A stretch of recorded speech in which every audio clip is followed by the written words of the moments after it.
Je ne vais pas beaucoup parler, mais je veux juste qu'on comprenne l'appel, parce que j'ai parlé de ça dernièrement, mais je n'avais pas posé de versets dessus. Donc j'aimerais juste poser des versets sur ce que j'ai dit la dernière fois, très rapidement. Genèse 12, versets 1 à 4. Ici, je lis très rapidement. L'Éternel dit à Abraham, va-t'en de ton pays, de ta patrie et de la maison de ton père, dans le pays que je te montrerai. Je ferai de toi une grande nation et je te bénirai. Je rendrai ton nom grand et tu seras une source de bénédiction. Je bénirai ceux qui te béniront et je maudirai ceux qui te maudiront, et toutes les familles de la terre seront bénies en toi. Abraham partit comme l'Éternel le lui avait dit, et Lot partit avec lui. Abraham était âgé de 75 ans lorsqu'il sortit de Charan. Voici un enfant de Dieu qui s'appelle Abraham, à qui Dieu a appelé, parce que je vous disais la dernière fois qu'il y a deux types d'appels. Le premier appel, le Seigneur nous appelle à quitter le monde, à quitter le péché et à venir dans son royaume. À cette époque-là, Dieu appelait Abraham à quitter sa famille, à quitter sa maison, à quitter son confort et à maintenant marcher avec lui. Et chacun d'entre nous ici, Dieu nous a appelés individuellement, nous avons entendu sa parole, ça nous a touchés, nous sommes arrivés vers lui. C'est la même chose ici. Lorsque Dieu dit à Abraham, quitte la maison de ton père. Dans la maison de son père, Abraham avait tout ce qu'il y a. Il y avait à manger. Regardez, il avait déjà 75 ans. Il était marié, il avait son frère, il était bien entouré. Mais Dieu lui dit, quitte cette maison-là. C'est comme nous, dans le monde, nous étions bien entourés, avec nos copains, nos copines, nos amis, nos familles, notre travail. Et subitement, Dieu nous dit que non, ce n'est pas comme ça que nous devons vivre. Quitte ton travail, quitte tel péché, quitte telle chose, quitte telle chose. Et jusqu'aujourd'hui, nous sommes encore dans ça. Des fois, Dieu nous révèle encore, il y a ça que tu n'as pas encore quitté. Il y a ça que tu n'as pas encore quitté. Donc Dieu a dit à Abraham, quitte la maison de ton père. Abraham a fait quoi? Il a obéi. Et regardez l'âge qu'il avait, 75 ans. Il a obéi, il a quitté la maison de son père. Ça, c'est le premier type d'appel. Je le montrerai aussi dans la Nouvelle Alliance, dans le Nouveau Testament, mais c'est le premier type d'appel. Abraham a obéi. Dieu lui a dit, quitte la maison de son père. Il n'a pas dit, mais Seigneur, je suis bien dans la maison de mon père. Mais tu ne me dis même pas là où tu veux m'amener. Mais moi, je veux être rassuré de là où tu veux m'amener. Mais Seigneur, il n'a pas dit tout ça. Il a obéi. Lorsque Dieu nous appelait dans le monde, nous ne savions pas là où nous allons atterrir. Mais nous avons obéi, nous l'avons suivi. Et nous sommes encore aujourd'hui dans l'obéissance. Parce que la Bible dit que ce qu'il a commencé dans notre vie, il va l'achever. Nous ne savons pas là où nous allons atterrir. Mais toujours est-il que nous tous qui sommes ici, nous avons obéi et nous sommes là aujourd'hui. Nous sommes dans le processus d'obéissance. Tous les jours qui va passer, Dieu va nous dire des nouvelles paroles, il va nous montrer des choses que nous devons faire pour comment? Pour être toujours avec lui. Abraham a obéi. La première des choses qu'Abraham a fait, il a obéi. Il n'a pas vu le confort de la maison de son père. Il n'a pas voulu se reposer sur les repères qu'il avait déjà. Il avait le repère de son propre père, le repère de son frère, le repère de ses amis. Mais il n'est pas resté sur toutes ces choses-là. Il a obéi au Seigneur. Il a quitté la maison de son père. Certains d'entre nous, là, Dieu nous dit des choses que nous devons quitter. S'il vous plaît, mes frères, s'il vous plaît, mes sœurs, si Dieu te dit de quitter quelque chose, je sais une seule chose, quitte-le ou quitte-la. Dieu sait pourquoi il te dit. Nous continuons dans Genèse, chapitre 17 maintenant. Et là, je rentre dans la deuxième type d'appel. Le premier obéissance qu'Abraham a fait, il a obéi quand Dieu lui a dit, quitte la maison de son père, de ton père. Il n'a pas cherché à comprendre le pourquoi du comment, pourquoi maintenant c'est à 75 ans. Il n'a pas cherché à faire tout ça là. Il a subitement, promptement obéi. Genèse chapitre 17, verset 1 au verset 27.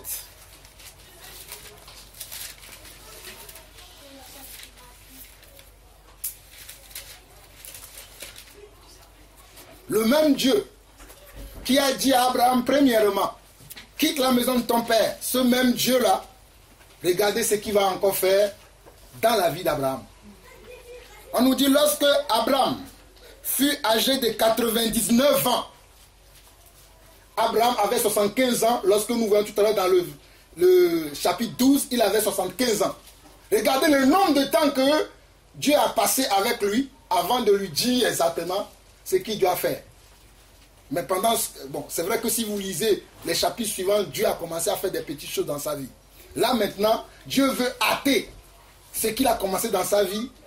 Dieu veut le hâter avec une alliance, parce que Dieu fait toujours avec nous des alliances. Et regardez ce que Dieu lui dit à 75, à 19 ans, presque 100 ans. Je suis le Dieu, nous sommes au verset, toujours au verset premier, hein, je lis la suite de la phrase. Je suis le Dieu tout-puissant. Marche devant ma face et sois intègre. J'établirai mon alliance entre moi et toi, et je te multiplierai à l'extrême. Abraham tomba sur sa face, et Dieu lui parla en disant, voici mon alliance que je vais faire avec toi. Tu deviendras père d'une multitude de nations. On ne t'appellera plus Abraham, mais ton nom sera Abraham, car je te rends père d'une multitude de nations. Là, voici l'appel d'Abraham maintenant. Dieu l'a appelé d'abord à quitter la maison de son père. Abraham a quitté la maison de son père. Et là, Dieu veut poursuivre la marche avec lui parce que Dieu a vu qu'il était obéissant. Dieu l'appelle maintenant à un autre niveau. Lui qui n'avait même pas d'enfant, Dieu lui dit qu'il va être comment? Père d'une multitude de nations. C'est un appel, ça.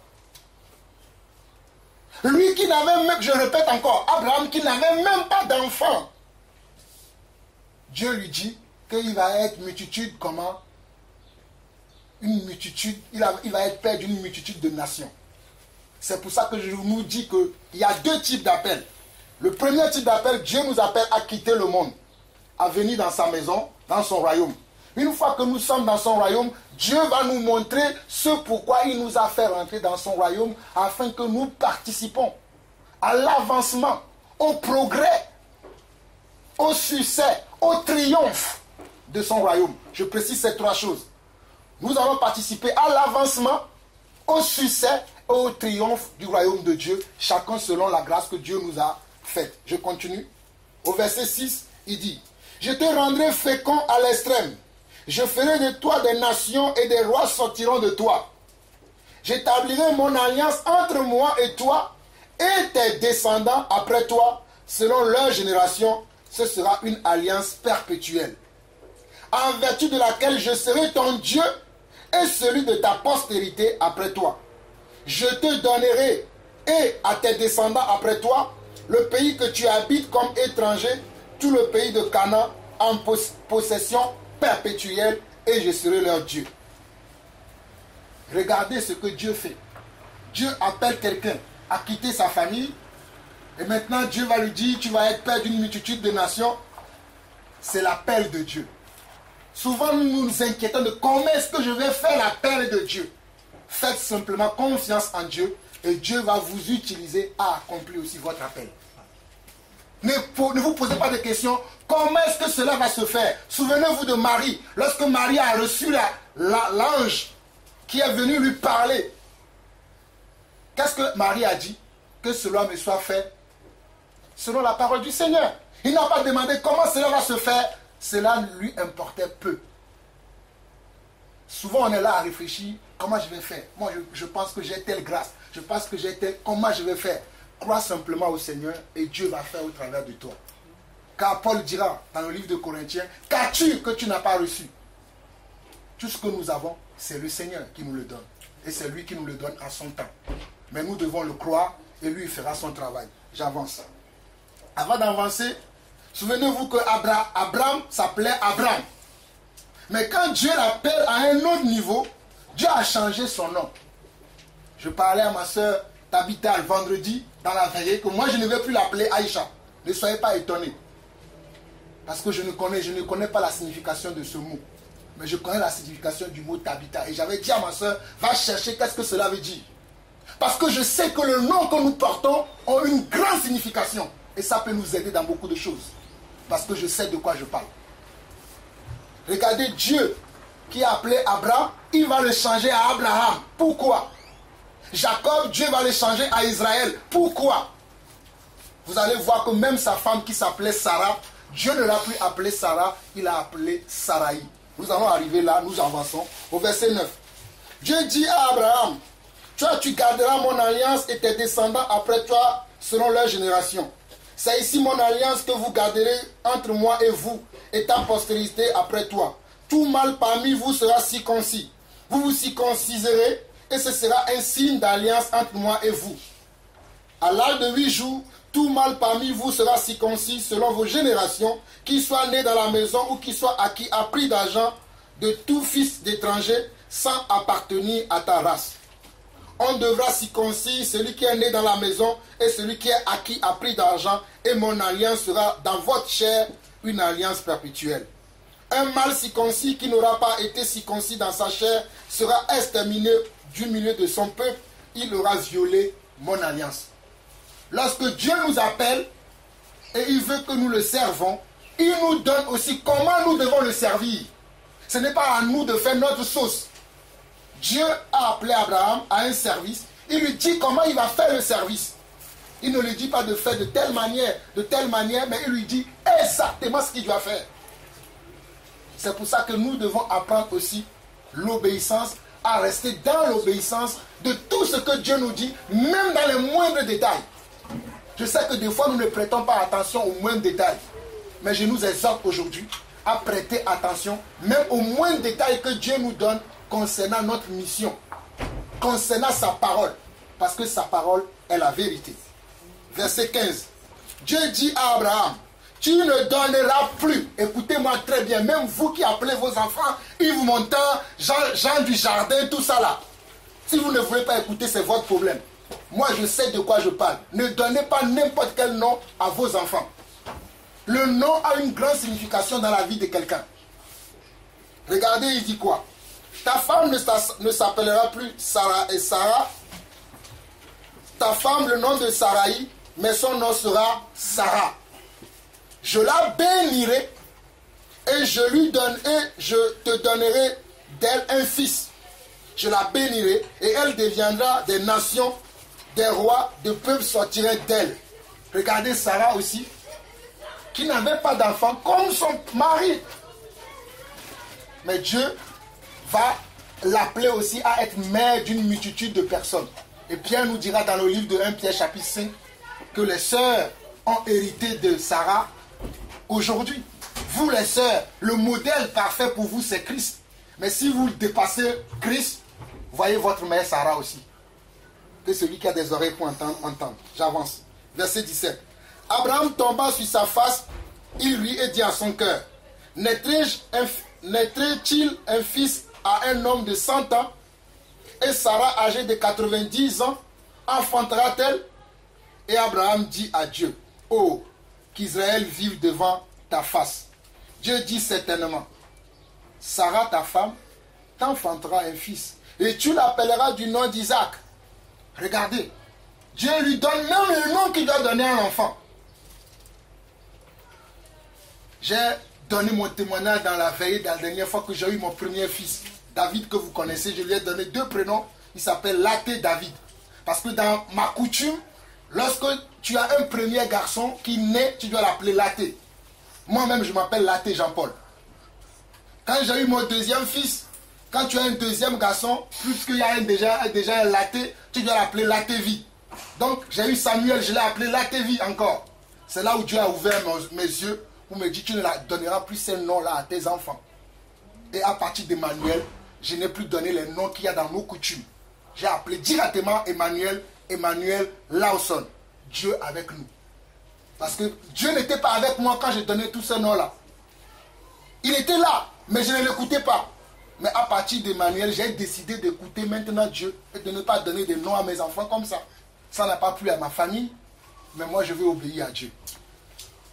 Il y a même des oncles qui m'ont dit, non, tu ne peux pas faire ça. Va changer les actes de naissance. J'ai dit, ce sont mes enfants. Je donne le nom que je veux. J'avance. Verset 19. Dieu dit certainement, Sarah, ta femme, t'enfantera un fils et tu l'appelleras du nom d'Isaac. Dieu donne même le nom de l'enfant. J'établirai mon alliance avec lui comme une alliance perpétuelle pour sa postérité après lui. À l'égard d'Ismaël, je t'ai exaucé, voici je te bénirai, je le bénirai, et je le rendrai fécond, et je le multiplierai à l'extrême. Il engendrera 12 princes, et je ferai de lui une grande nation. J'établirai mon alliance avec Isaac, pas avec Ismaël. Parce que vous connaissez l'histoire d'Ismaël. Ismaël, c'est l'enfant du péché. Et Dieu ne fait pas les choses dans le péché. Que cela nous serve de leçon. Quand nous sommes dans le péché, Dieu ne fait plus rien. Il attend que nous revenons dans le bon sens. Je répète encore. Lorsque nous sommes dans le péché, Dieu ne fait plus rien. Il attend que nous revenons dans le bon sens. Regardez ce qu'Abraham va demander à Dieu. Qu'est-ce que je vais faire d'Ismaël? Qu'Ismaël vive devant toi. Dieu dit que Ismaël, je ne le regarde pas. C'est Isaac. Je continue. Verset 22. Lorsqu'il eut achevé de lui parler, Dieu se leva au-dessus d'Abraham. Vous allez voir qu'à partir de ce passage, à partir de Genèse chapitre 17, on ne va plus attendre parler d'Abraham. Ça va être Abraham jusqu'à la fin de la Bible. Donc ne soyez pas étonnés, vous qui me voyez, allez m'entendre encore appeler la sœur Aïcha, Tabitha. Moi c'est fini vendredi. C'est Tabitha pour moi maintenant. Même si elle même n'accepte pas moi, c'est ce que moi je veux dire. J'avance. Abraham était âgé de 19 ans. Lorsqu'il fut circoncis, Abraham fait quoi? Il obéit à ce que Dieu lui dit. Il obéit, il fait confiance en Dieu, il obéit. Dieu a dit que le signe de cette alliance, de cet appel, de cette mission que je vais faire au travers de toi et de ton épouse va passer par la circoncision. Abraham va se circoncire lui-même à l'âge de 99 ans. Ismaël, son fils, était âgé de 13 ans lorsqu'il fut circoncis. Ce jour même, Abraham fut circoncis, ainsi que Ismaël, son fils, et tous les gens de sa maison, nés dans sa maison, ou à qui a pris d'argent des étrangers, furent circoncis avec lui. Nous n'avons pas le temps de lire les autres passages dans la Bible pour voir comment la mission a continué. Mais si vous voulez connaître davantage, je vous exhorte vous-même à lire l'histoire d'Abraham, de Jacob.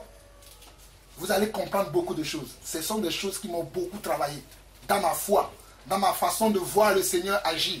Mais je vais aller directement dans le Nouveau Testament pour vous montrer que c'est la même chose que Dieu a fait dans l'Ancienne Alliance avec Abraham. Il fait la même chose dans le Nouveau Testament. Et comment il le fait? Allons dans Matthieu, chapitre 4.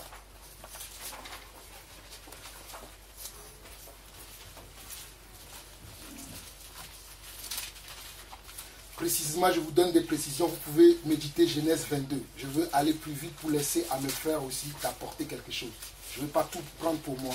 C'est pour ça que je fais comme ça. Mais si vous avez le temps dans la semaine, méditez Genèse chapitre 12 jusqu'au chapitre 22. Que Dieu vous bénisse. Matthieu chapitre 4.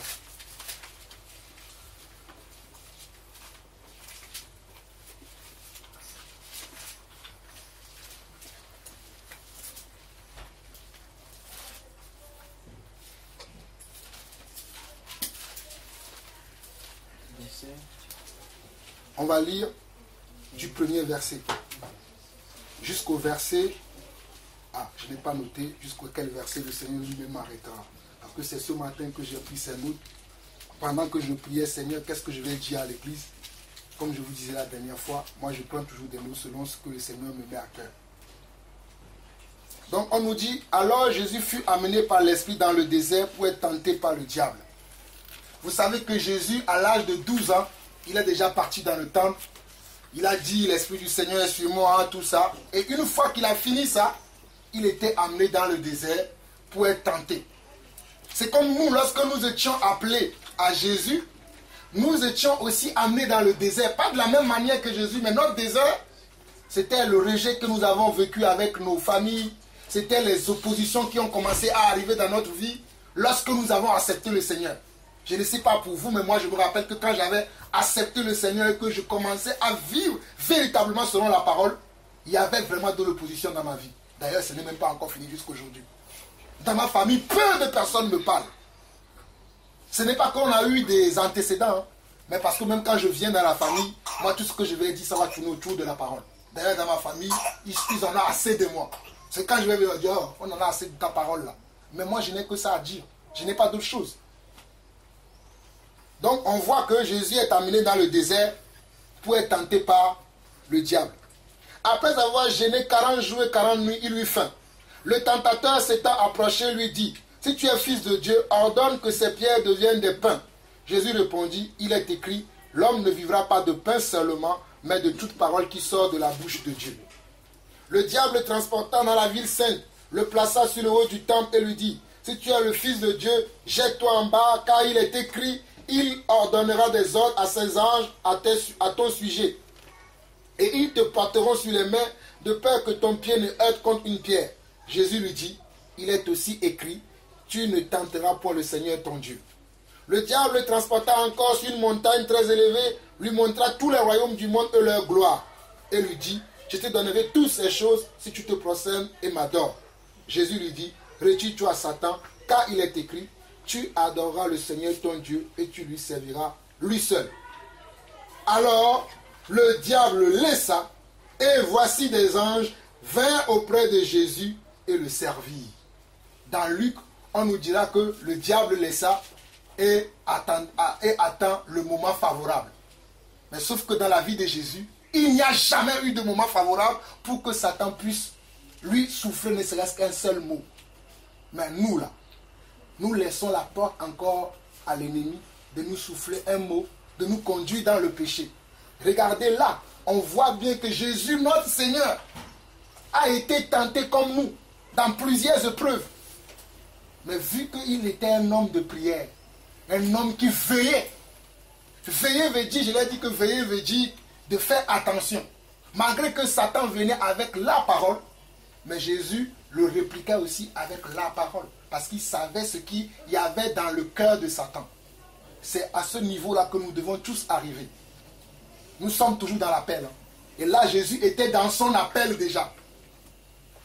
Là, Jésus rentre dans l'appel. Il rentre dans son appel, sa mission qu'il a sur terre, il est rentré dans cette mission-là maintenant. Il commence à poser des actes selon l'appel qu'il a reçu de Dieu, selon la mission qu'il a reçue de Dieu. Jean le dit clairement. Et là, Jésus est dans son appel. Il commence à agir selon l'appel qu'il a, ce pourquoi il est venu sur terre. Au verset 12, on nous dit, Jésus, ayant appris que Jean avait été livré, se retira dans la Galilée. Il quitta Nazareth. Suivez bien ce que je lis là, c'est très important. Jésus quitta Nazareth et vint demeurer à Capernaum, situé près de la mer, dans le territoire de Zabulon et de Nephtali, afin que s'accomplisse ce qui avait été annoncé par Ésaïe le prophète. Le peuple de Zabulon et de Nephtali, de la contrée voisine de la mer du pays, au-delà du Jourdain et de la Galilée des païens. Ce peuple assis dans les ténèbres a vu une grande lumière, et sur ceux qui étaient assis dans la région, et l'homme de la mort, la lumière s'est levée. Regardez le verset 17. Dès lors, Jésus commença à prêcher. Avant de prêcher, il a été tenté.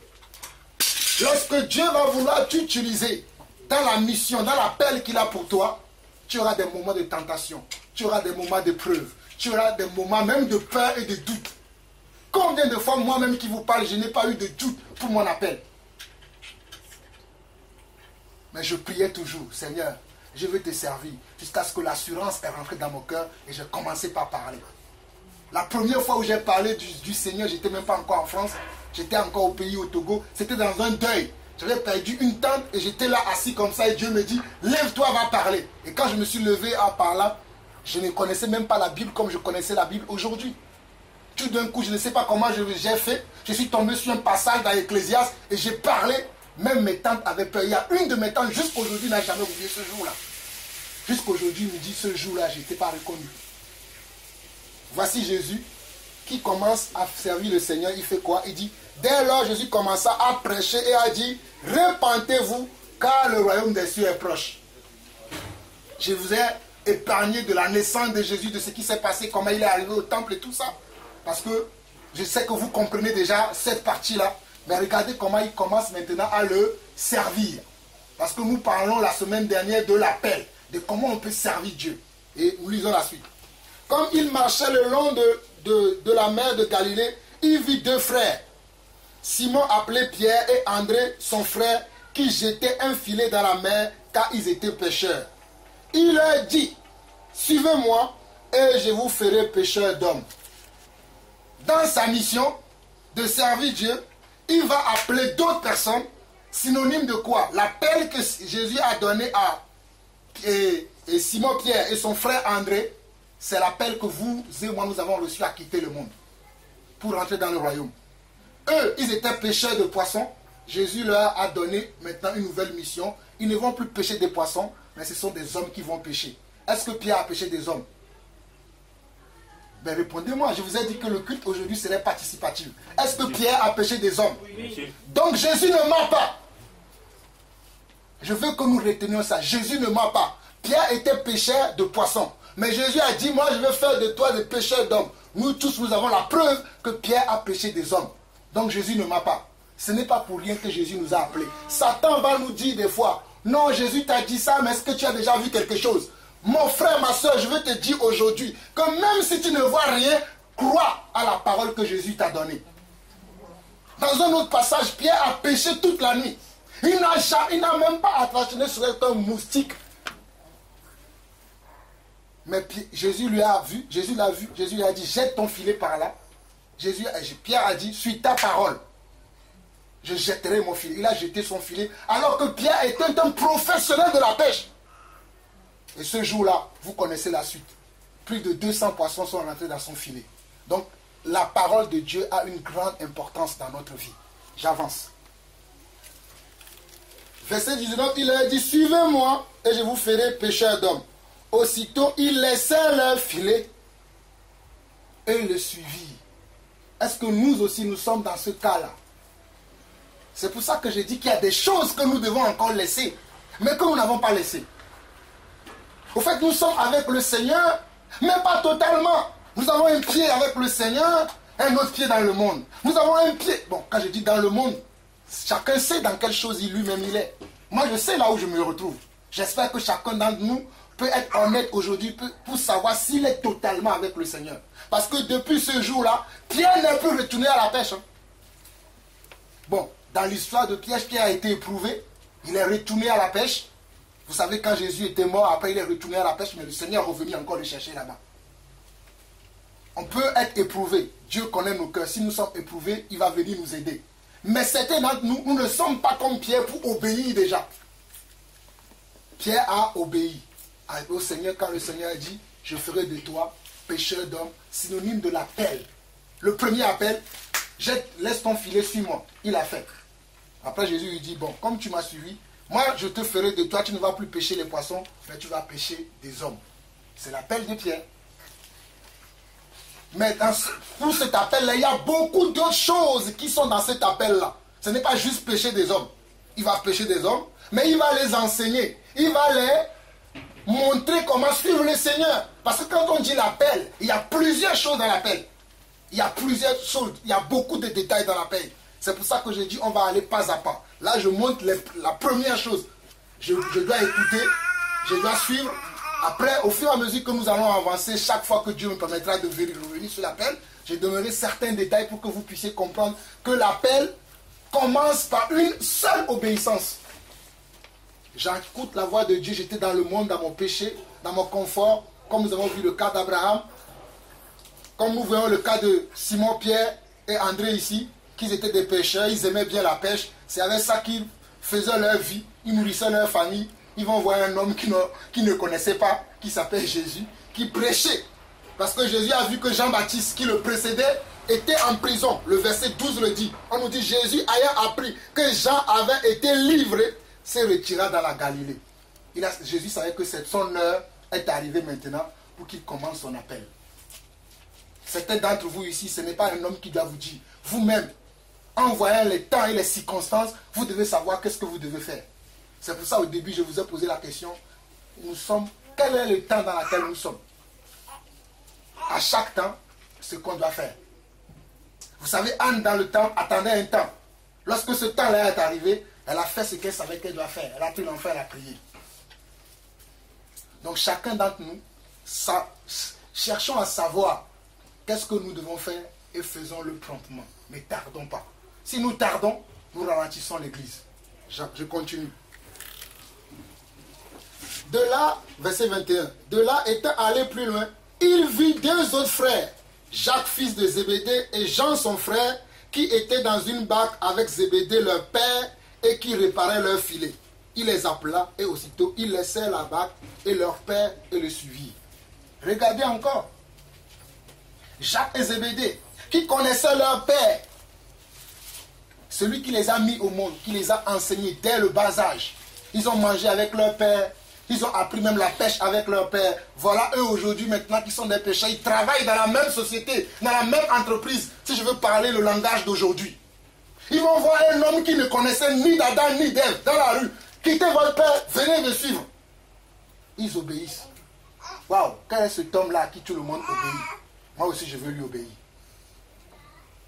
Et ils ont quitté leur père, ils ont suivi Jésus. Nous continuons. Qu'est-ce qui est encore synonyme de quoi?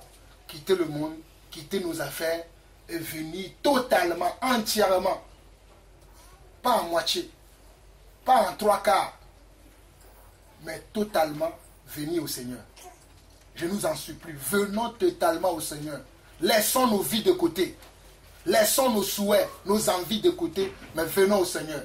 Car c'est une œuvre formidable que Dieu veut faire dans notre vie. Je sais de quoi je parle. J'ai perdu mon père à 13 ans. Un jour, je vous donnerai le témoignage de ma vie. J'ai perdu mon père à 13 ans. J'ai vécu dans plusieurs maisons. Mais aujourd'hui, Dieu a fait beaucoup de choses dans ma vie que je ne douterai jamais de Dieu. Quand Dieu te parle, fais ça, suivons-le simplement. Au verset 23, on nous dit, Jésus parcourait toute la Galilée, enseignant. Après avoir appelé les disciples, qu'est-ce qu'il fait? Il commence maintenant à les enseigner.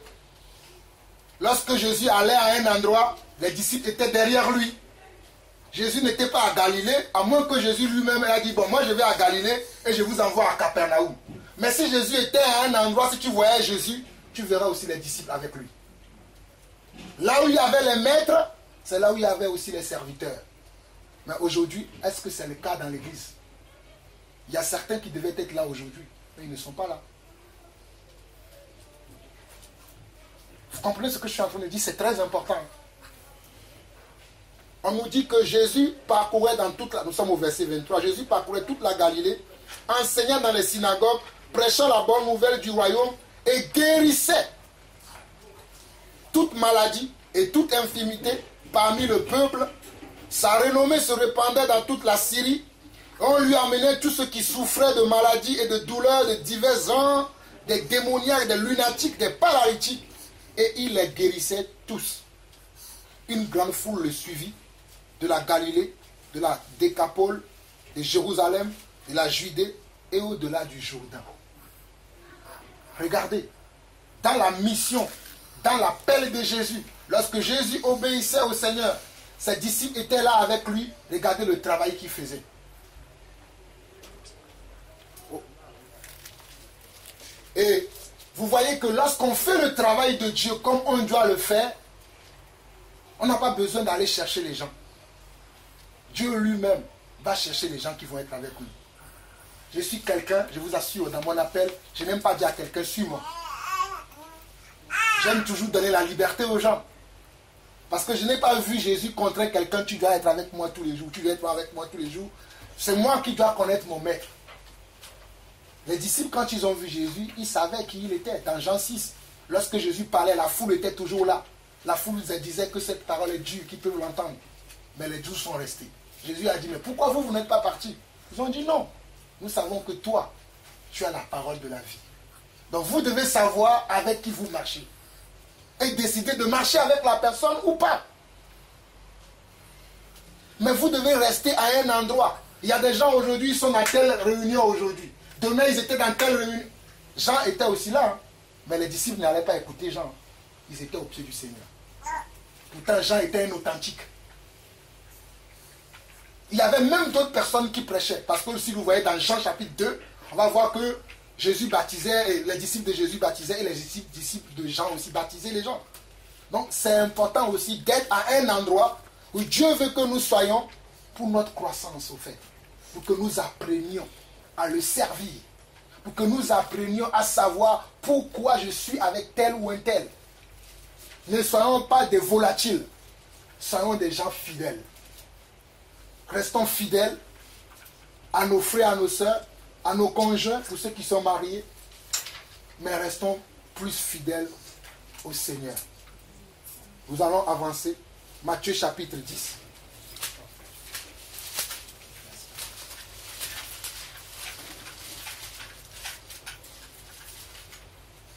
C'est toujours la suite de l'appel. Il dit, puis ayant appelé ses 12 disciples, il leur donna le pouvoir de chasser les esprits impurs, de guérir toute maladie et toute infirmité. Ce que Jésus était capable de faire, il donne aussi cette même portion de puissance à comment? À ses disciples.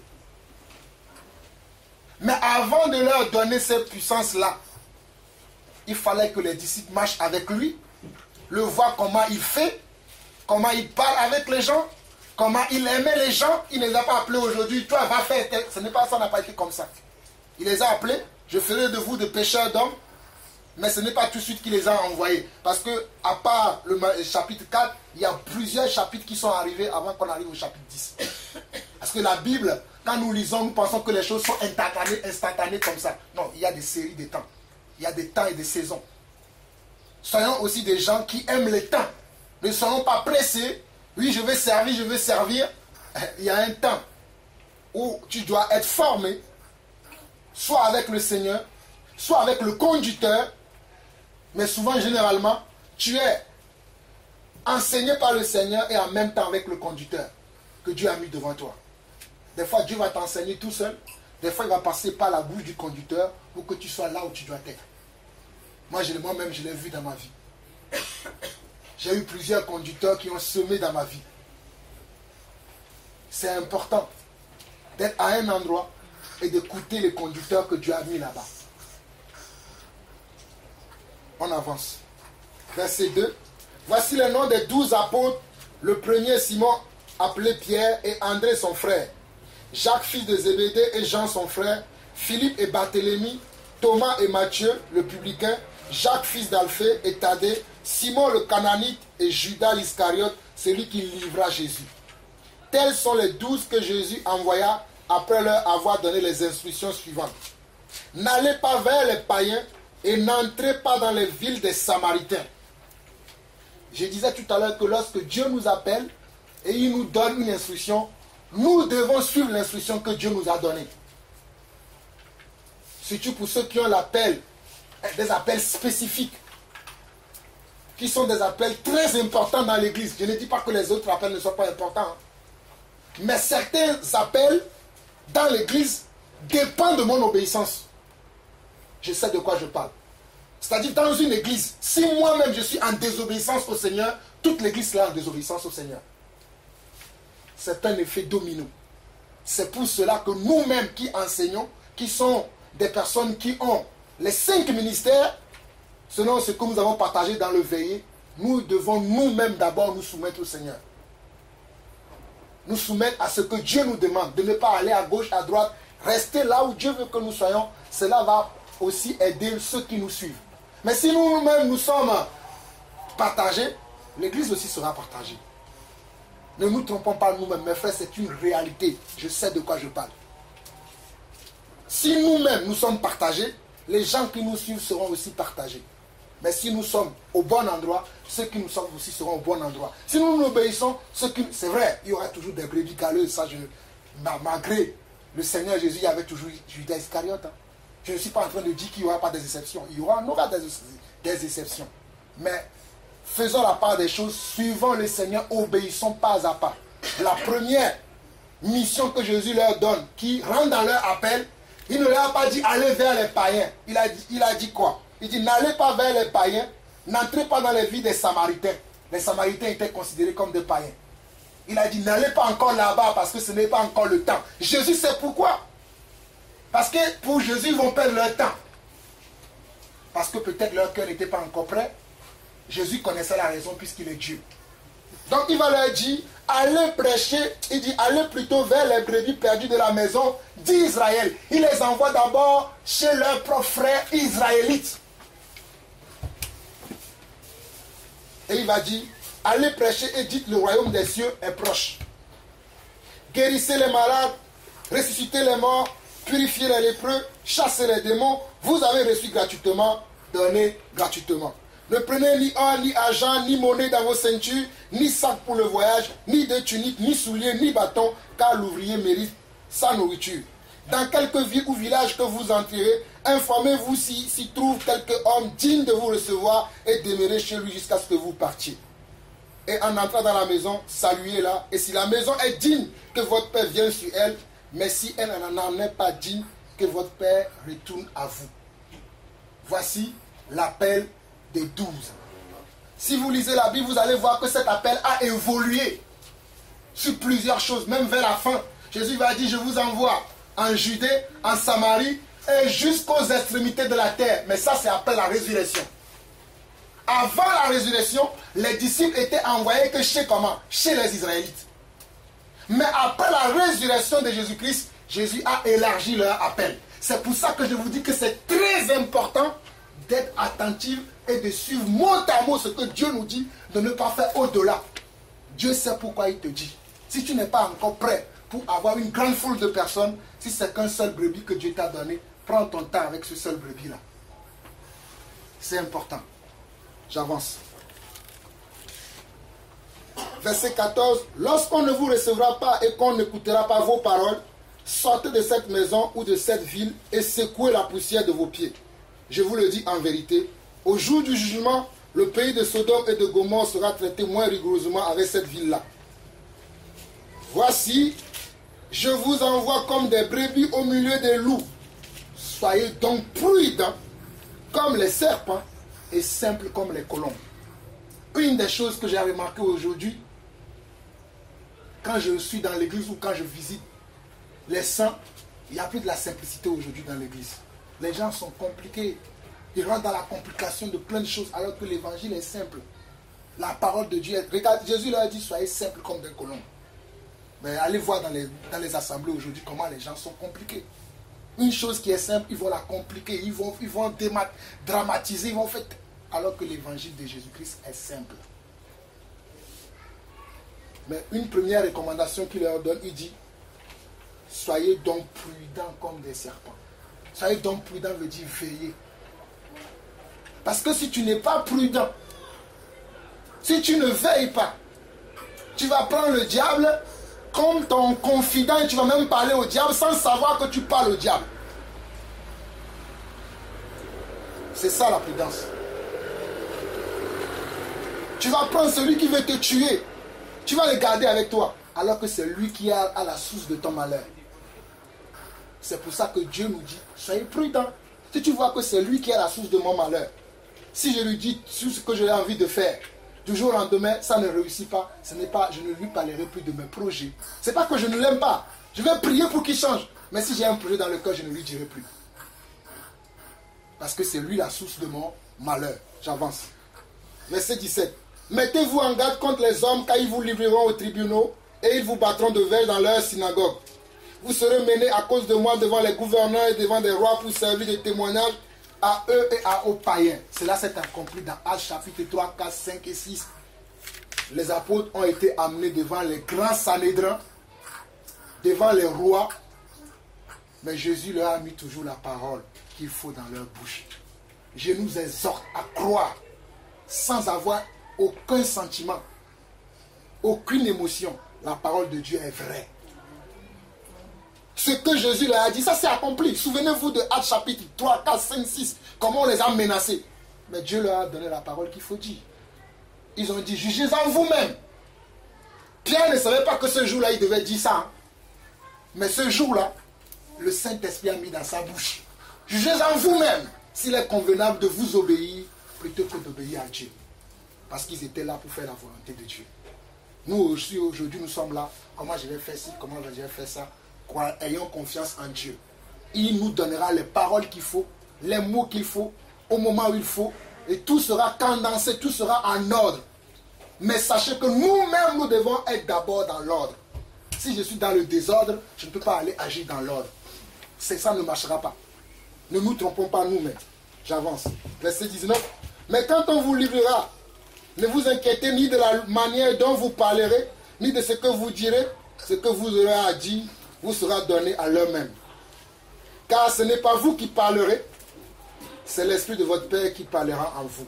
Je viens de le dire. Le frère livrera son frère à la mort et le père son enfant. Les enfants se soulèveront contre leurs parents et les feront mourir. Vous serez haïs de tous à cause de mon nom. Mais celui qui persévérera jusqu'à la fin sera sauvé. Il est question aussi de persévérance dans l'appel. Dans l'appel, il y aura des épreuves. Les épreuves, c'est quoi? Tu viens de faire quelque chose selon la volonté de Dieu, mais tu es insulté, tu es injurié, tu es inconsidéré, tu es méprisé. Ne fais rien, Dieu voit. Parce que ça, c'est la récompense d'un serviteur de Dieu. Moi, ça je ne l'avais pas intégré. Mais maintenant, je l'ai intégré. Que la récompense d'un serviteur de Dieu, c'est l'ingratitude, c'est le mépris, c'est les insultes, c'est les injures. Ça, je vous assure, mes frères, je l'ai intégré maintenant. Tu peux m'insulter, mais je ferai toujours la volonté de Dieu. Tu peux me mépriser, mais je ferai toujours la volonté de Dieu. Je ne vais pas dire parce que tu m'as méprisé, tu m'as insulté, je ne vais plus être à fond avec le Seigneur. Ça, c'était moi avant. Mais là, maintenant, là, je ne serai plus comme ça. Dis ce que tu penses, mais moi, je ferai toujours la volonté de Dieu. Parce que c'est ce que Jésus faisait. J'avance. Verset 23. Quand on vous persécutera dans une ville, fuyez dans une autre. Je vous le dis en vérité, vous n'aurez pas achevé de parcourir les villes d'Israël que le Fils de l'homme sera venu. Regardez, Jésus nous donne même des détails. Aujourd'hui, nous disons, nous sommes persécutés. Si tu crois que tu es assez persécuté en France, mais va en Belgique. Pourquoi tu es toujours en France? Si tu crois que tu es assez persécuté en Belgique, mais va aussi en Allemagne. Va au Cameroun, va au Togo, va au Bénin. Mais peu importe, va où tu veux. Mais ne reste pas dans le même endroit. Dis, Seigneur, je suis persécuté, fais quelque chose. Il a dit, quand on vous persécutera dans une ville, fuyez dans une autre ville. Ah, tu es persécuté à Grigny, mais va à Hermont, va à Champigny.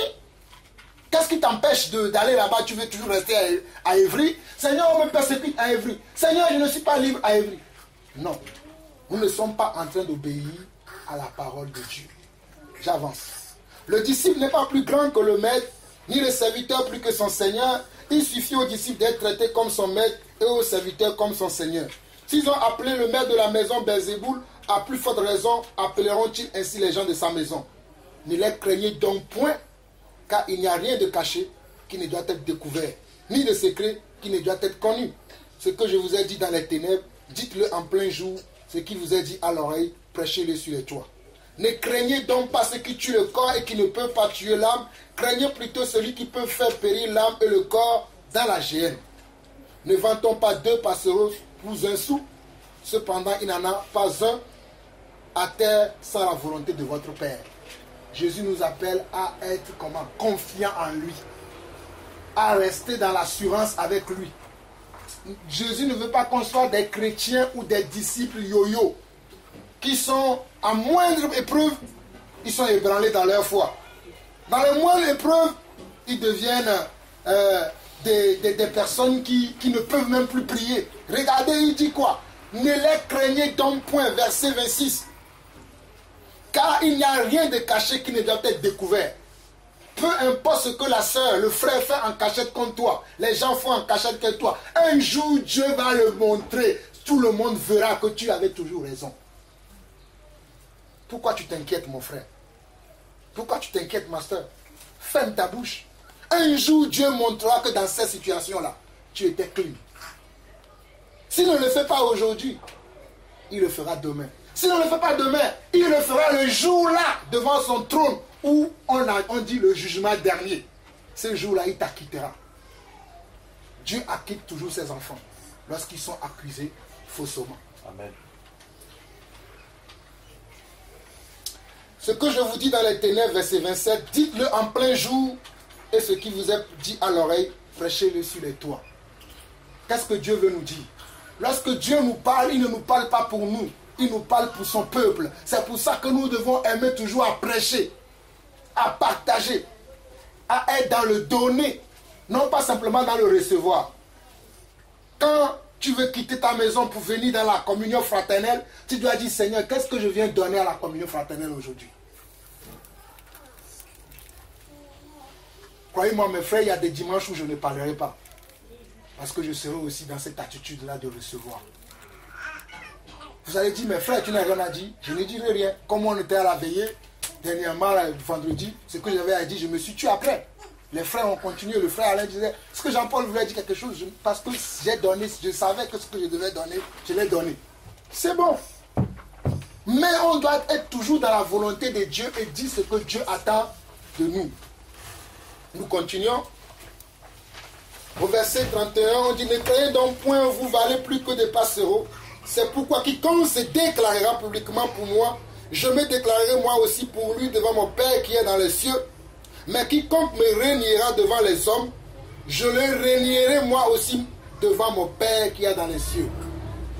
C'est une grande charge de marcher avec le Seigneur, de témoigner du Seigneur, que ce soit dans nos familles, dans nos maisons, dans l'église, partout, on doit témoigner de Jésus-Christ.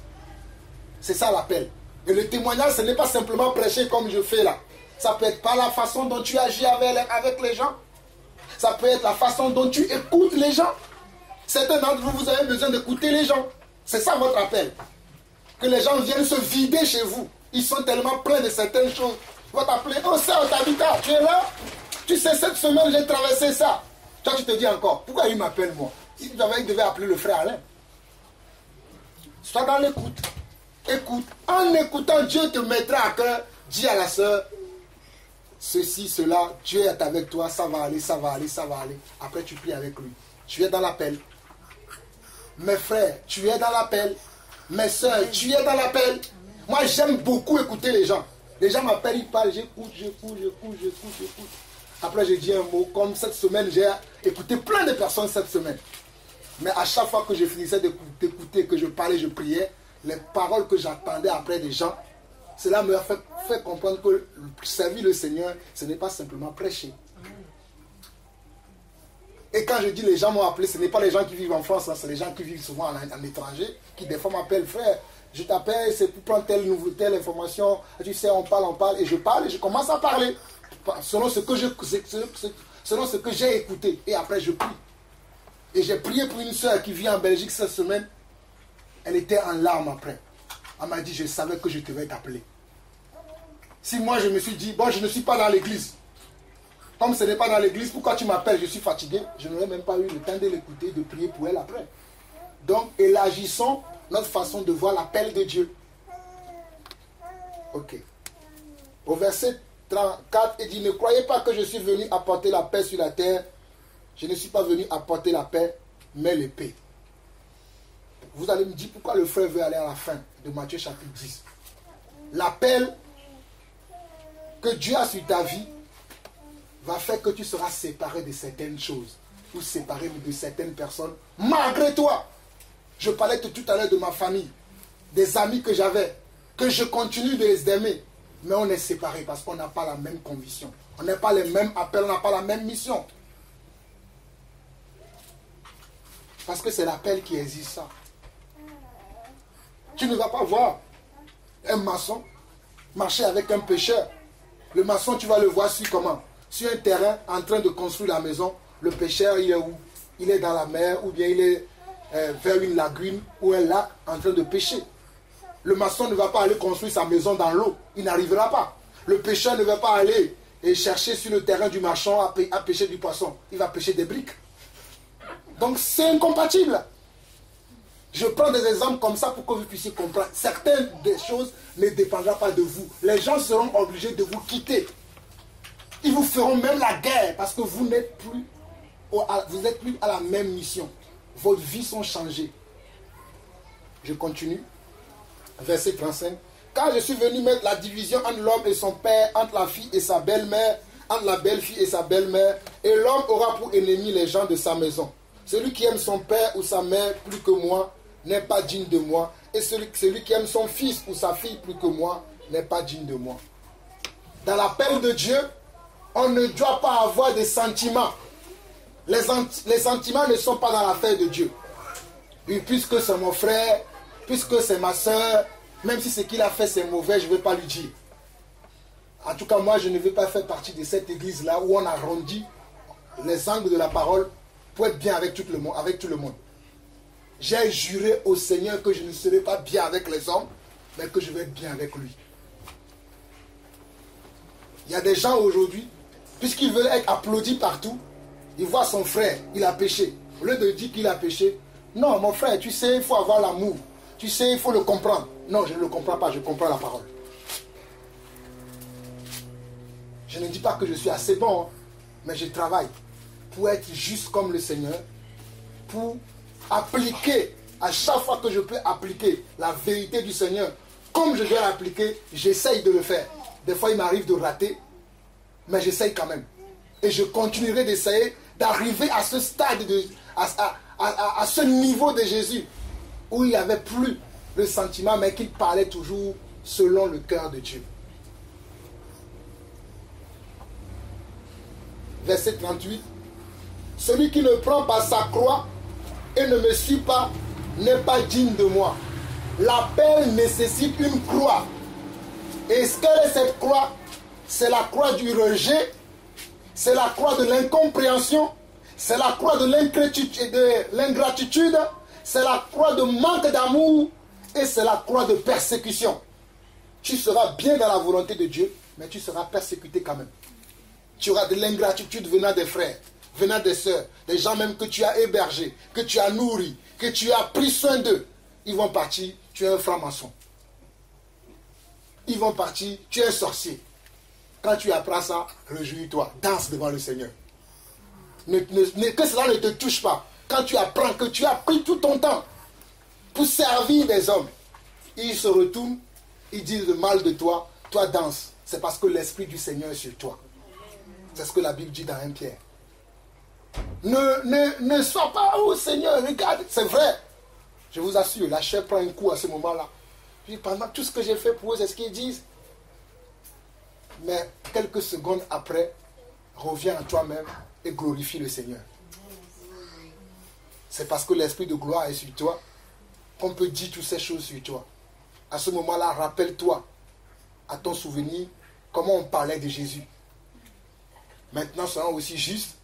Si tu vois que ce que la personne dit est vrai, va voir ton frère et demande pardon. Va voir ta soeur et demande pardon.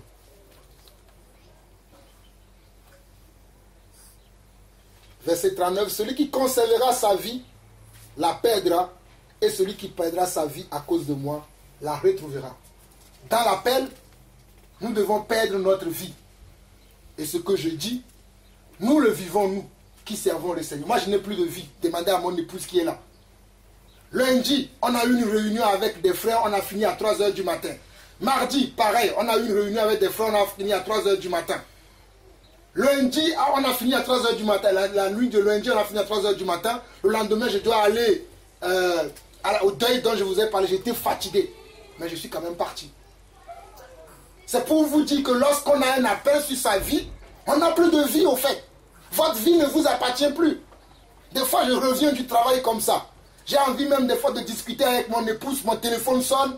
Elle va penser que c'est juste 10 minutes. Demandez-la, elle est là. Je fais des fois 3 h, 5 h au téléphone avec les gens.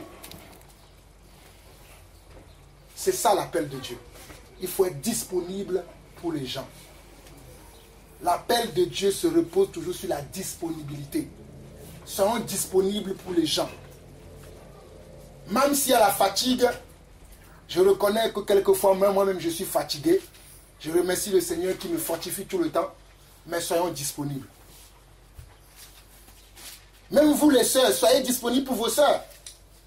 Il y a une sœur qui peut vouloir t'appeler. Toi tu vas dire, ben moi je vais m'occuper de mon mari. Je dois faire la nourriture pour les enfants. Pourquoi tu m'appelles à ce moment-là? Dis à la sœur, peut-être je suis occupé, mais je te rappellerai. Mais rappelle. Des fois on fait des promesses qu'on n'honore pas. Vous pensez que Dieu va dire, bon mon fils, attends-moi, je arrive et il va partir, ne reviendrai plus. Mais c'est ce que nous faisons. Tu as répondu au frère, je suis occupé, je te rappelle dans 5 minutes. 5 minutes passent, 10 minutes passent, 20 minutes passent, un jour, 2 jours, plus d'une semaine, tu n'as pas rappelé le frère. Je vous ai dit tout à l'heure que moi, j'irai même dans les détails. Ça aussi compte, c'est aussi un péché. Tu dis à quelqu'un, je vais te rappeler, tu ne rappelles pas. C'est juste? En tout cas, pour moi, ce n'est pas juste. J'avance. Verset 41. Celui qui reçoit un prophète en qualité de prophète recevra une récompense de prophète, et celui qui reçoit un juste en qualité de juste recevra une récompense de juste. Et quiconque donnera seulement un verre d'eau froide à l'un de ses petits, parce qu'il est mon disciple, je vous le dis en vérité, il ne perdra point sa récompense.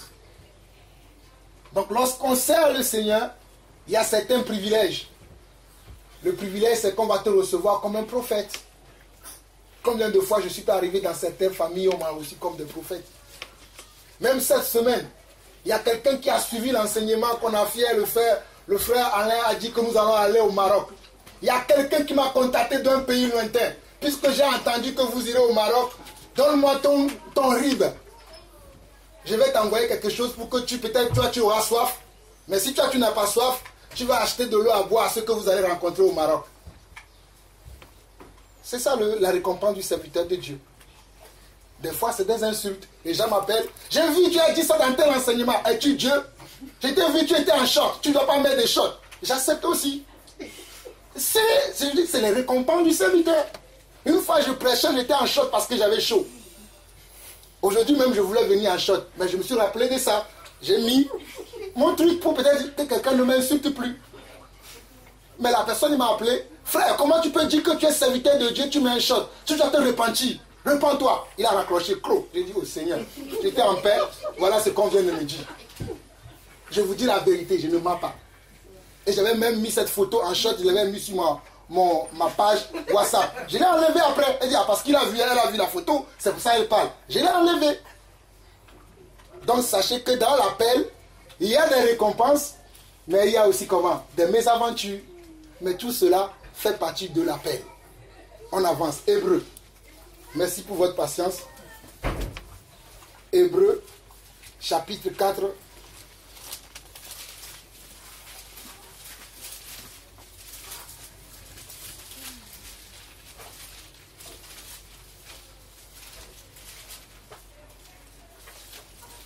Hébreu chapitre 9 plutôt.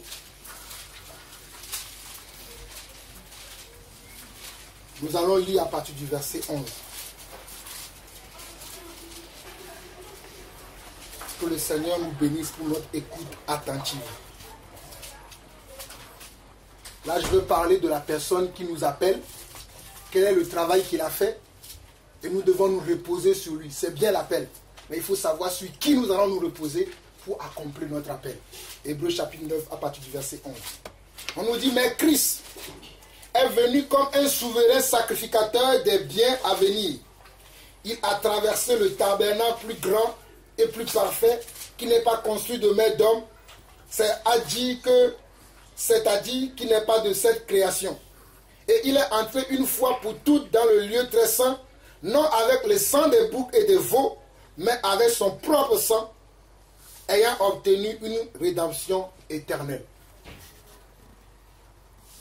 Car si le sang des taureaux et des boucs et la sang d'une vache répandue sur ceux qui sont souillés sanctifie et procure la pureté de la chair, combien plus le sang de Christ, qui par l'Esprit éternel s'est offert lui-même sans tache à Dieu, purifiera-t-il votre conscience des œuvres mortes afin que vous serviez le Dieu vivant. J'aime chanter la chanson « Vois ton sang Jésus, vois ton sang Seigneur, vois ton sang, oh vois ton sang mon Dieu, et aie pitié de nous, vois ton sang Yeshua, et aie pitié de moi, oh vois ton sang mon roi, et aie pitié de moi, vois ton sang. » Ça a une signification, parce que je connais la puissance de ce sang. Ce sang que Jésus a versé pour une seule fois, pour toutes. Quand je chante, je le glorifie, je le loue, je parle, c'est qu'ils se souviennent de ce sang-là pour me faire pitié, pour me purifier, pour être patient envers moi. Parce qu'il y a encore des choses que je ne comprends pas. Parce qu'il y a encore des choses que je fais mal. C'est pour ça que je m'approche de lui en invoquant toujours ce sang. Pour que ce sang me lave de toute impureté. Surtout qu'il lave ma conscience. Regardez le verset 14. On dit combien plus le sang de Christ, qui par l'Esprit éternel s'est offert lui-même sans tâche à Dieu, purifiera-t-il votre conscience? Ce n'est pas parce que je me suis lavé avec, je ne sais pas, tous les trucs qu'il y a aujourd'hui que ma conscience sera purifiée. Hein. Mais c'est le sang de Jésus qui purifie ma conscience. Amen. Tu peux te laver mais avec tous les eaux douces de ce monde. Mais tu ne seras pas autant pur. Mais si tu invoques Jésus, tu seras pur par le sang qu'il a versé sur la croix de Golgotha. Il te rappellera à ta conscience que ta conscience, là, il y avait ça sur ta conscience, je l'enlève. Il y avait ça sur ta conscience, je l'enlève. Il avait ça sur ta conscience, je l'enlève. Ainsi tu deviendras pur. Et tu pourras maintenant être léger dans sa présence. Donc, votre conscience des œuvres mortes, et les œuvres mortes, ce sont nos agissements, notre caractère, nos comportements que nous devons taire. Pour faire quoi? Que vous serviez le Dieu vivant. Si nous voulons servir le Dieu vivant, il faut que nous mettons de côté les œuvres mortes de la chair pour être efficaces dans le service que nous voulons faire avec le Seigneur. Mais si nous avons encore les œuvres mortes de la chair en nous, et nous voulons aller servir le Seigneur, croyez-moi, c'est perdu d'avance.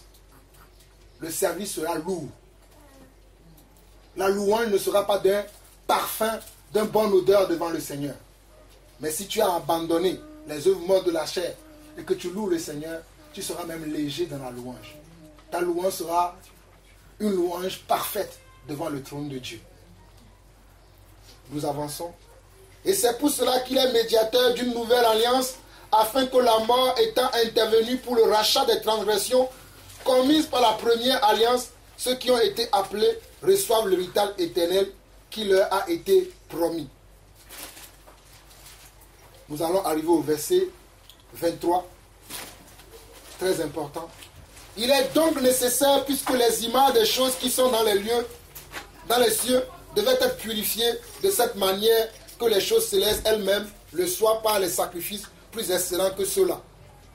Car Christ n'est pas entré dans un sanctuaire fait de mains d'hommes, en imitation du véritable, mais il est entré dans le ciel même, afin de comparaître maintenant pour nous devant la face de Dieu. Et ce n'est pas pour s'offrir lui-même plusieurs fois qu'il est entré, comme le souverain sacrificateur entre chaque année dans le sanctuaire, mais pour offrir un autre sang que le sien. Autrement, il aurait fallu qu'il ait souffert plusieurs fois depuis la création du monde. Mais maintenant, à la fin des siècles, il a paru une seule fois pour effacer le péché par son sacrifice. Avant, dans l'ancienne alliance, il fallait que le souverain sacrificateur égorge les taureaux, les boules et tout ça à chaque fois. Mais la parole nous dit que Christ l'a fait une seule fois maintenant pour que vous et moi nous puissions nous approcher de lui avec assurance que ce que sa parole dit, comme nous chantons, ce que sa bouche a dit, sa main l'accomplit. Qui va le faire? Que nous ne devons pas avoir de doute. Même si je prie aujourd'hui, je vois la vie de mon fils, c'est encore pareil. Je prie demain, je vois la vie de mon fils, c'est encore pareil. Ce n'est pas pour autant que je vais m'arrêter. Je prierai jusqu'à ce que je verrai que la vie de mon fils change. Au verset 27, il dit, et comme il est réservé aux hommes de mourir une seule fois, après quoi vient le jugement. Souvenez-vous de l'exhortation que j'ai amenée avant de commencer l'enseignement. On nous dit, et comme il est réservé aux hommes de mourir une seule fois, souvenons-nous que je nous ai averti que nous devons être prêts, parce qu'il est réservé à nous tous ici de mourir une seule fois, d'après quoi vient le jugement. Je ne suis pas de ceux-là qui disent qu'il y a quelqu'un qui meurt en France, on le voit se promener et à New York, c'est faux. Ça n'a jamais existé. Ah, il y a quelqu'un qui est mort au Cameroun, on le voit en France. Ça n'existe pas.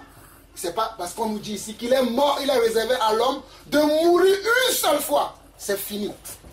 Il n'y aura plus une deuxième chance que tu auras là. Après, comme les gens disent, la réincarnation n'existe pas. C'est ce qui est écrit ici, là, qui est la vérité. C'est pour ça que soyons prêts. Soyons prêts pour l'enlèvement, soyons prêts aussi pour notre mort. Parce que si tu n'es pas prêt pour ta mort et que tu meurs, sache qu'il y a un jugement qui t'attend. Soit tu seras avec Dieu, soit tu seras avec l'ennemi. Mais c'est maintenant qu'il faut le faire. Je me rappelle d'un homme politique qui a dit que c'est maintenant qu'il faut choisir. Je parle de François Hollande. C'est maintenant. Il a gagné, non? Ah, que nous aussi nous mettons maintenant en place. Au verset 29, il dit, de même Christ qui a souffert une seule fois pour porter les péchés de beaucoup d'hommes, apparaîtra sans reproche une seconde fois à ceux qui l'entendent pour leur salut. Donc même mon appel, mon service, ma mission, je l'accomplis de telle manière que si Christ revient, que je pars avec lui. Je fais le service dans tel sens. Au fait, je fais le service en attendant le Seigneur. Ce n'est pas que je fais le service à ma manière. Parce qu'il y a une façon de faire le service qui va prouver que le service que tu fais, tu le fais en attendant le Seigneur. Mais si tu le fais dans la médiocrité, sans sérieux, sans aucune concentration, ce n'est pas logique. Parce qu'on nous dit au verset 28 plutôt, de même Christ qui s'est offert une seule fois pour porter les péchés de beaucoup d'hommes, apparaîtra sans péché une seconde fois à ceux qui l'entendent pour leur salut. Et c'est nous qui l'attendons. C'est pour notre salut qu'il apparaîtra une seconde fois. Donc même dans l'appel, la mission que j'ai à accomplir pour le Seigneur, je dois penser toujours que cette mission que je fais, je le fais en attendant que le Seigneur revienne. Si je le vois comme une charge lourde, je vais le faire en ruminant. Si je le vois comme une charge où je me dis, c'est forcé, je ne vais pas le faire avec joie. Mais Dieu nous interpelle à le faire avec joie, à le faire avec foi. Hébreux chapitre 10, juste le passage qui est à côté. Nous allons lire du verset 19 jusqu'au verset 25.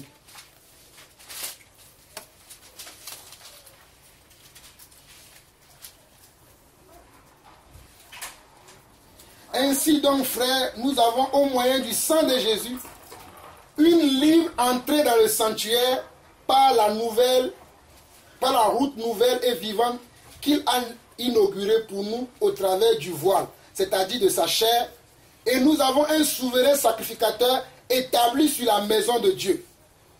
Approchons-nous donc avec un cœur sincère. Approchons-nous donc avec un cœur sincère. Approchons-nous donc avec un cœur sincère. Approchons-nous donc avec un cœur sincère. Approchons-nous donc avec un cœur sincère dans la plénitude de la foi. Regardez encore. Dans la plénitude de la foi. Dans la plénitude de la foi. Dans la plénitude de la foi. Nous nous approchons du trône de la grâce avec un cœur sincère. Non pas avec de l'incrédulité. Non pas avec de l'animosité, non pas avec de la méchanceté, mais avec une plénitude de la foi. La plénitude de la foi veut dire que je mets toute ma confiance, toute ma foi sur le Seigneur et sur sa parole. Même si je sors, je reçois un coup, je mets encore ma confiance et ma foi sur le Seigneur. J'avance. Le secours est la plénitude de la foi, les cœurs purifiés, regardez encore. Les cœurs purifiés d'une mauvaise conscience. Les cœurs purifiés d'une mauvaise conscience et le corps lavé d'une eau pure. L'Esprit va nous montrer que dans le cœur, nous avons un mauvais cœur. Et la parole va nous amener à nous repentir pour que nous soyons purs. Quand on nous dit ici que eau pure, on nous parle de la parole. Souvenons-nous de Jean chapitre 17. Sanctifie-les par ta parole, car ta parole est la vérité. Lorsque je sens dans mon cœur que l'Esprit me met que j'ai une conscience qui n'est pas pure devant Dieu, je vais me souvenir de la parole de Dieu et je vais dire, parce que Seigneur, il est écrit dans ta parole, dans tel passage, que tu m'as pardonné. Seigneur, je confesse devant toi que j'ai été incrédule. Seigneur, je confesse devant toi que j'ai été infidèle. Et je crois maintenant à ta parole qui dit que tu as effacé toutes mes transgressions. Je le crois maintenant, je le reçois. Et je déclare que je serai dans la paix. L'ennemi ne va plus m'accuser. C'est ça ici, c'est un exemple que je donne. Donc, approchons-nous donc avec un cœur sincère dans la plénitude de la foi, le cœur purifié d'une mauvaise conscience et le corps lavé d'une eau pure. Retenons fermement la profession de notre espérance. Il y a des gens qui ne retiennent pas fermement la profession de leur espérance. Dès qu'il arrive une tribulation, mais Seigneur, moi je suis dans le Seigneur, mais pourquoi c'est à moi que cela arrive? Mais Seigneur, moi je suis dans le Seigneur depuis 20 ans, 40 ans. J'ai fait telle chose pour toi, pourquoi cela? On nous dit, retenons fermement la profession de notre espérance, c'est-à-dire la profession de notre foi, la profession de notre amour pour le Seigneur. Car celui qui a fait les promesses est fidèle. Il a promis d'être avec nous. Je m'accroche à toi, je m'accroche à toi. Tu as promis d'être avec nous. Ta fidélité durera toujours. Ta fidélité durera toujours. Amen. Veillons, c'est ce que je fais maintenant. Veillons les uns sur les autres pour nous inciter à l'amour et aux bonnes œuvres.